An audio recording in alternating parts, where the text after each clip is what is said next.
Hello friends, जय हिंद, वंदे मातरम। Welcome back to our YouTube channel. Friends, आज का लेक्चर बहुत ज्यादा महत्वपूर्ण है और महत्वपूर्ण इसलिए है क्योंकि ये बात आ जाती है हमारे अस्तित्व पर। और अस्तित्व पर इसलिए आ जाती है क्योंकि जिनके कंधों पर इस बात की जिम्मेवारी है कि देश के अंदर से वो करप्शन को खत्म करेंगे और एक तरीका से वॉच डॉग की जो भूमिका है वो निभाएंगे। और आप ये भी जानते हैं कि एक अंतिम शक्ति है, अगर संविधान की विवेचना की बात की जाए तो सुप्रीम कोर्ट उसके अंदर अंतिम शक्ति होता है। लेकिन एक बहुत बड़ा जो इशू है वो आज हमारे सामने आकर के खड़ा हो चुका है और इशू ये है कि 8वीं क्लास के अंदर एक चैप्टर लगा दिया गया था और कहिए कि चैप्टर भी नहीं था, करप्शन के ऊपर चैप्टर था। उसके अंदर एक सब टाइटल था जिसके अंदर जुडिशरी के करप्शन को लेकर के बात थी।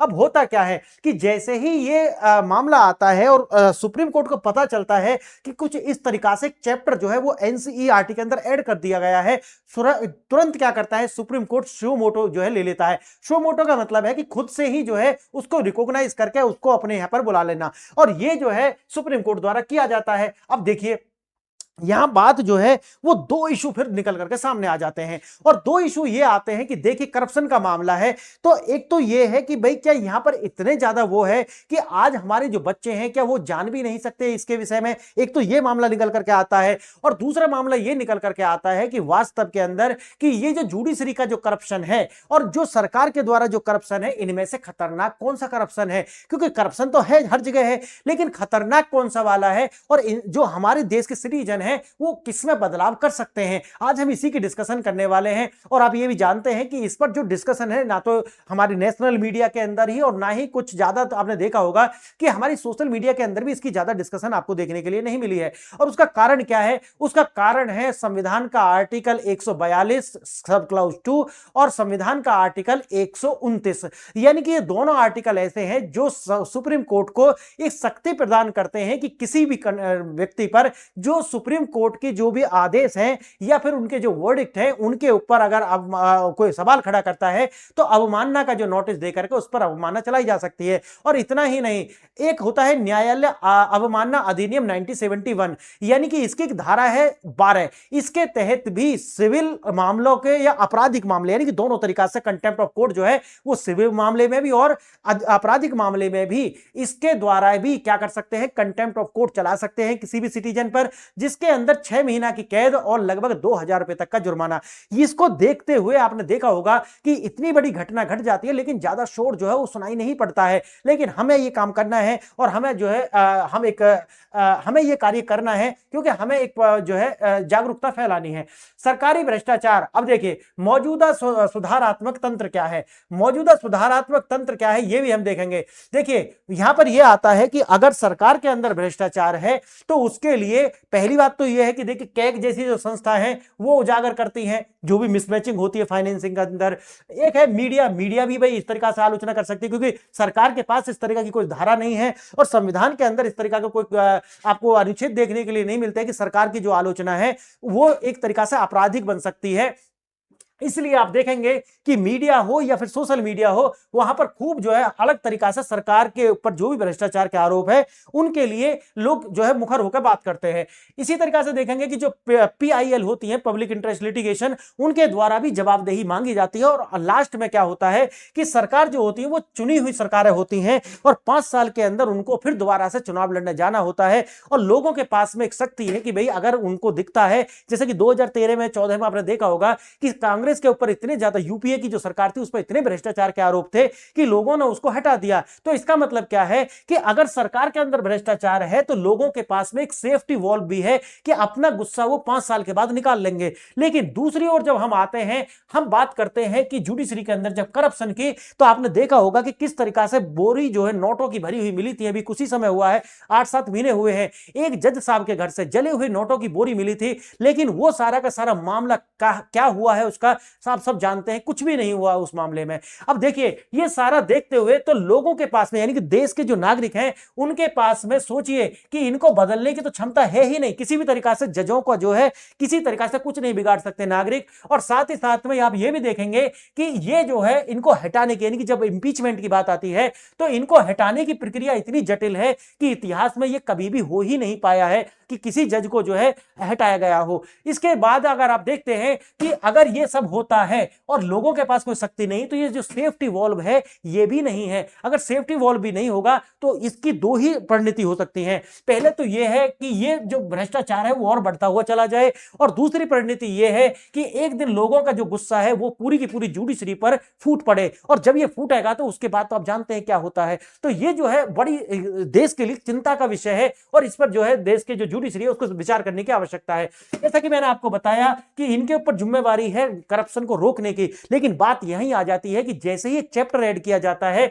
तो अपनी छवि बचाने के लिए ये उसको हटवा देते हैं, और वो चैप्टर हट चुका है, यानी कि जो भी एक हेडिंग थी वो हट चुकी है।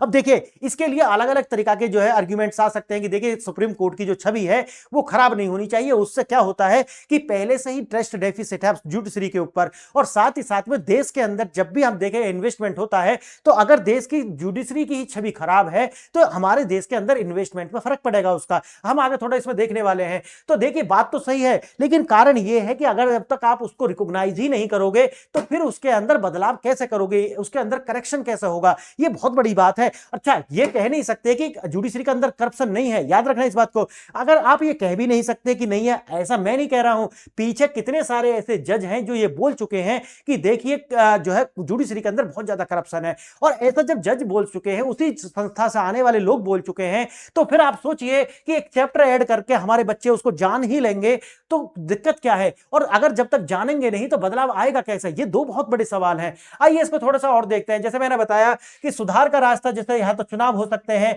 लेकिन जुडिशरी के अंदर जो है महाभियोग वगैरह लगाते हैं, और महाभियोग आप जानते हैं कि बहुत ज्यादा उसके अंदर हो ही नहीं पाता है।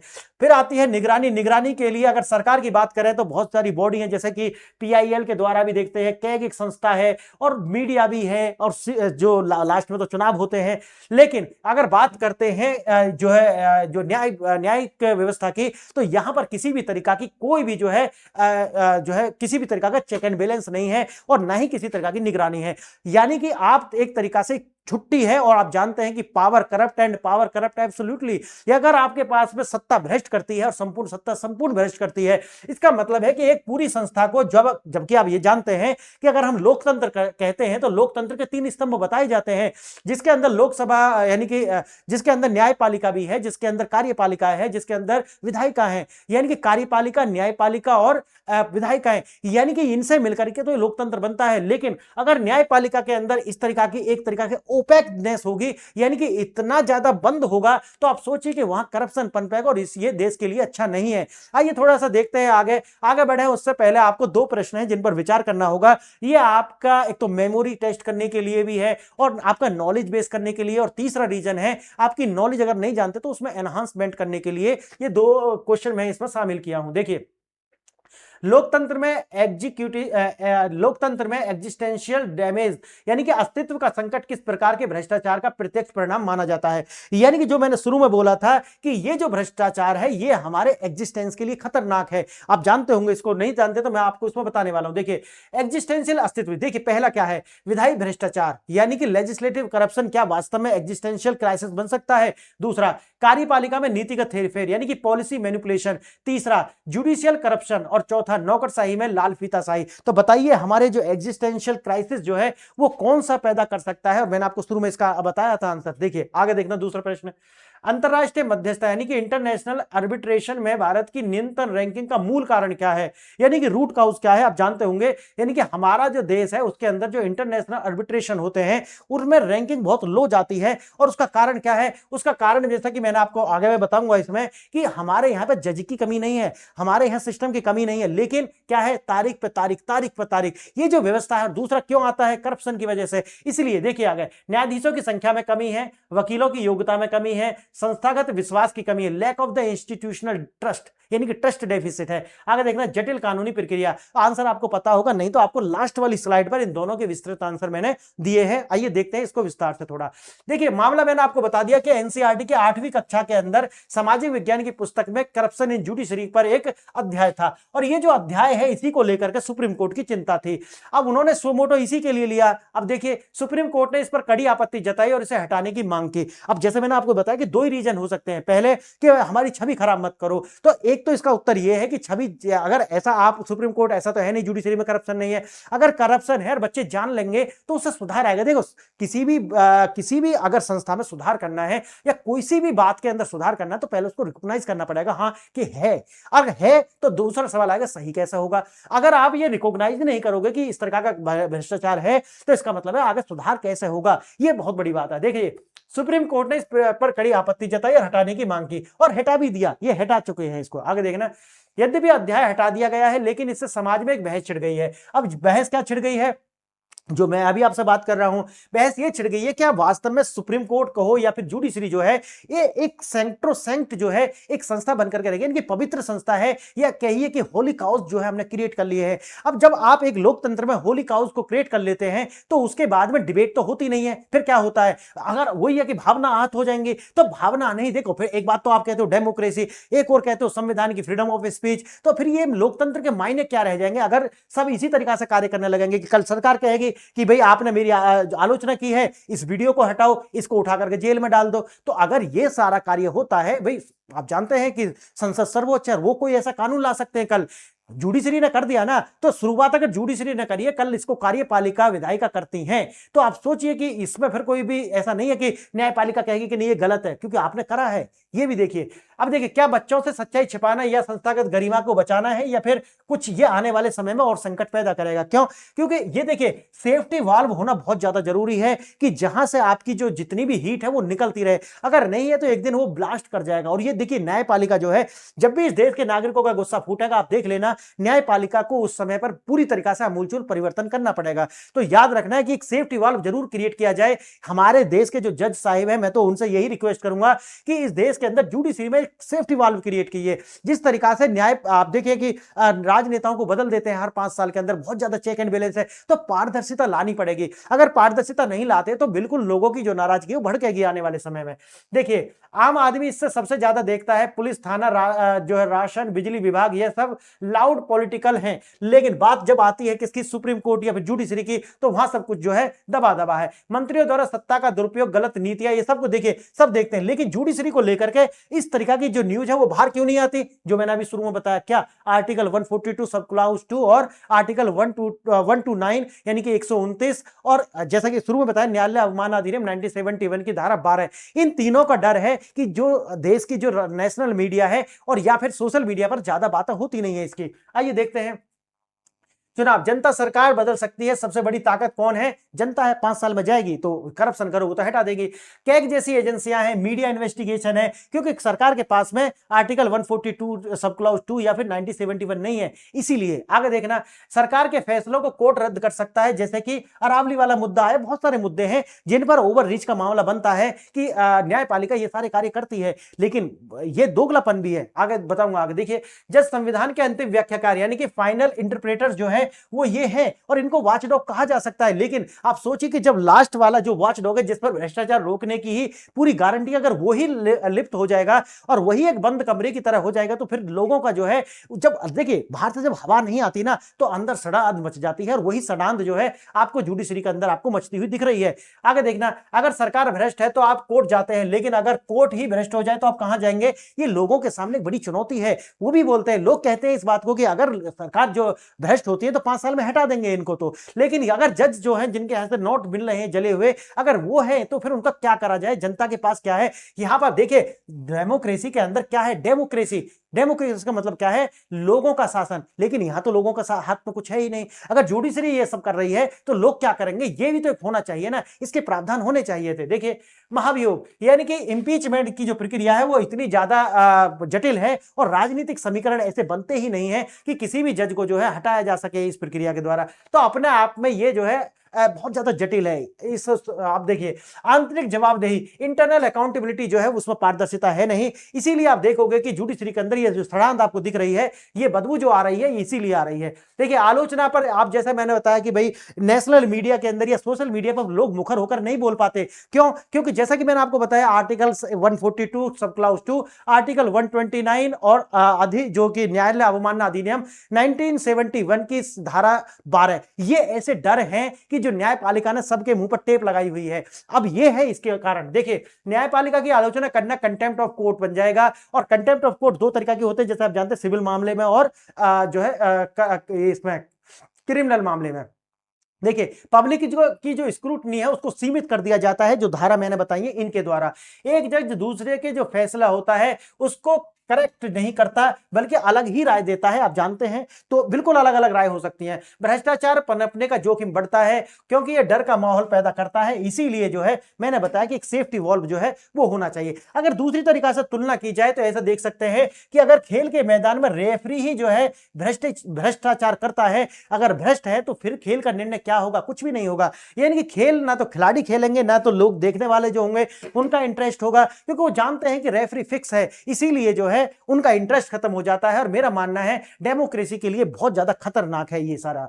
अब इसके लिए तो देखिए, मैंने माना है कि रेफरी से जो समझौता कर लेता है, अगर वो कंप्रोमाइज हो जाता है, तो पूरा का पूरा जो सिस्टम है वो कोलैप्स कर जाएगा। और मेरा मानना यह है कि डेमोक्रेसी जो है उसे बचाने की जिम्मेवारी सिर्फ सरकारों की नहीं है, इसमें न्यायपालिका की भी अपनी भूमिका है, और उनको अपनी भूमिका निभानी ही होगी और पारदर्शिता लानी होगी। देखिए, कोई भी उस देश में निवेश नहीं करता जहां पर कंगारू कोर्ट होते हैं। कंगारू कोर्ट समझ रहे हैं ना? यानी कि ऐसे कोर्ट जहां पर किसी तरीका का लॉ नहीं है, यानी कि एक तरीका से डिले होता है, या पहले से उनकी छवि इतनी खराब है कि यहां पर जो है मामला कंप्रोमाइज है, यानी कि कंप्रोमाइज हो सकता है ये सारा कुछ। देखिए, रिस्क प्रीमियम, भारत में कॉन्ट्रैक्ट एनफोर्समेंट कमजोर है। क्यों है? कारण क्या है? मैंने आपको बताया, ट्रस्ट डेफिसिट। और इससे जो होता है, निवेश जो है भारत के अंदर नहीं आते, और वो जाकर के दूसरे यानी कि अच्छे देशों में, यानी कि सिंगापुर चले जाएंगे, लंदन चले जाएंगे, किसी विकसित देशों में जाकर के निवेश कर लेते हैं। जजों की कमी नहीं है, बल्कि क्या है? ट्रस्ट की कमी है। और ट्रस्ट की क्या कमी है? जैसे मैंने आपको बता दिया है। ऐसे मामले अगर आते हैं कि एक देश की जो जुडिशरी है वो बोलने पर पाबंदी लगाती है, तो इससे मामला और ज्यादा जो है खराब होगा, सुधरना नहीं है। देखिए, जब कोर्ट पर भरोसा खत्म होता है तो जो समानांतर पैरेलल एक सिस्टम खड़ा हो जाता है, और इसका आपने देखा होगा कि स्ट्रीट जस्टिस जो है होने लगता है। जैसे आपने देखा होगा कि किसान आंदोलन के दौरान भी, या फिर आपने देखा होगा सीए का जो प्रोटेस्ट हुआ, तो उसमें यानी कि सुप्रीम कोर्ट अपील करता रहा, लेकिन लोगों ने सुना ही नहीं। क्यों? क्योंकि लोगों को पता है कि ये कंप्रोमाइज हो सकते हैं। इसीलिए तो ट्रस्ट का जो कमी है वो ज्यादा है। देखिए, यहां पर लिखा भी हुआ, आंदोलनकारियों ने जो कोर्ट का आदेश है उसको मानने से मना कर दिया। जब समाज को लगता है कि कोर्ट से न्याय नहीं मिलेगा, तो वे कानून को अपने हाथों में ले लेते हैं। और मैं आपको बता रहा था कि ये जो संस्थाओं का जो टूटना है, ये ट्रस्ट डेफिसिट से ही शुरू होता है। और आज भारत के अंदर यही जो स्थिति है ये बनी हुई है कि या तो देखो इसके अंदर बदलाव होना चाहिए। और मेरा मानना है कि 2-1 साल पहले भी ये जो है आर्टिकल 142 सब क्लॉज 2 और 129 जो है इसको लेकर के बात हुई थी। और ये जो न्यायालय अवमान अधिनियम 1971 है कि भाई इनको रिपील किया जाए, और लोगों को जो है बोलने की आजादी होनी चाहिए। और ये जो कम से कम एक चेक एंड बैलेंस तो बने, कि आज जो आवाजें दबाई जा रही हैं कि भाई ये जो कानून लगा दिए जाएंगे, हमारा जो डर का माहौल है, कम से कम ये हट जाए, तो लोग इसकी स्क्रूटनी करना शुरू कर देंगे। और लोगों की आलोचना से हो सकता है कि सुप्रीम कोर्ट के अंदर बदलाव आए। देखना, सरकार का जो भ्रष्टाचार है, मैंने बता दिया, एक ऑपरेशनल डैमेज जो है देकर के जाता है। लेकिन जैसे ही न्यायपालिका के अंदर ये होता है एग्जिस्टेंशियल डैमेज, यानी कि अपने अस्तित्व के लिए खतरा पैदा कर सकता है। कारण यह है कि ये सिस्टम जो है वो बिल्कुल एक तरीका से इनको हटा नहीं सकते।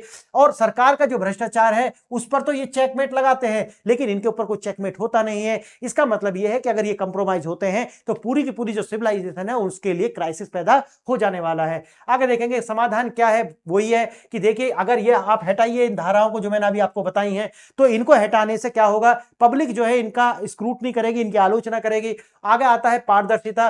पारदर्शिता इसमें लानी पड़ेगी। इसका मतलब है कि इनको इनके अंदर इनको जो है अलग जो आरटीआई लगा करके, राइट टू इंफॉर्मेशन एक्ट का प्रयोग करके, इनकी जो है इनकी जो संपत्ति हो, ये सबकी जांच जो है वो हो सकती है। और तीसरा है असुविधाजनक संवाद, यानी कि इस मुद्दे पर समाज में चर्चा होनी चाहिए, न कि इसे छुपाया जाए। और चौथा है उद्देश्य, संस्थाओं पर हमला करना नहीं, बल्कि उनके विश्वसनीयता यानी कि क्रेडिबिलिटी को बचाना हमारी सबसे बड़ी जिम्मेवारी है। और आज हम ये कार्य इसीलिए कर रहे हैं, आलोचना नहीं, बल्कि हम इस संस्था की क्रेडिबिलिटी चाहते हैं कि समाज में जिस तरीका से इनकी अपनी क्रेडिबिलिटी खत्म हो रही है वो दोबारा से स्थापित की जाए। और उसके लिए इनको कार्य करना पड़ेगा। हम एक जागृति ला सकते हैं, हम एक नींव बना सकते हैं, लेकिन करना तो इन्हीं को है ना। ये इस विषय पर अगर आपको और भी ज्यादा इसी तरीका के गहन अध्ययन चाहिए तो जाइए, मेरी ऐप है PRS ऑफिशियल, वहां से जो है आप बहुत ज्यादा कंटेंट है वो आप जो है डाउनलोड कर लें।